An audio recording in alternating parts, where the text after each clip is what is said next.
დღევანდელი ავტორიტარიზმისკენ მისწრაფული პოლიტიკური სისტემა საქართველოში დგას ორ ღერძზე. ერთი არის ძალოვანი უწყებები და მეორე არის ტელეკომპანია იმედი და მისი ყველა ქვედანაყოფი, რომლებიც აი ამ პროპაგანდას აწვდიან ხალხს და ჩვენ მინიმუმ ურბანულ სივრცეებში დავინახეთ ეს, რომ ჩვენ მნიშვნელოვნად დავამარცხეთ ქართული ოცნების პროპაგანდა და ეს ეთყობა ხალხის რაოდენობას არა მხოლოდ თბილისში, არამედ ზოგიერთ ისეთ ქალაქში, რომელსაც გონია არასდროს არაფერი არ გაუპროტესტებია, მაგრამ რადგანაც ასე ვთქვათ აგრარულ სივრცეებში მაინც ინფორმაციის თავარი წყარო არის იმედი, აი ამ ადამიანებთან ჩვენი ფაბრიდან ძალიან დაშორებულები არიან ეს ადამიანები, ხო?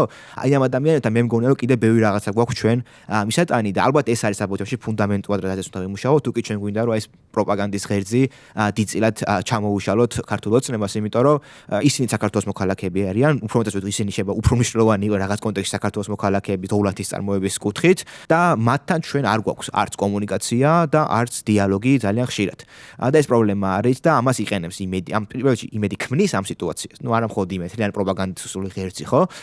და მეორე ამას იყენებს ის სათავეად მათ შორის არჩევნებზეც გამოჩნდა. ეს მიუხედავად ყველანაირი გაყალებისა და манипуляციისა, მაინც შედეგებზე ის განსხვავება ურბანულ და რურალურ სივრცეებს შორის ეტყობა. ჩვენი პრობლემა ალბათ მათ შორის რუსული კანონის პროტესტების კონტექსტში იყო ის, რომ ეს პროტესტი ურბანულ ცენტრში გაჩამ ქალაქის გულისხმობაა, ხო?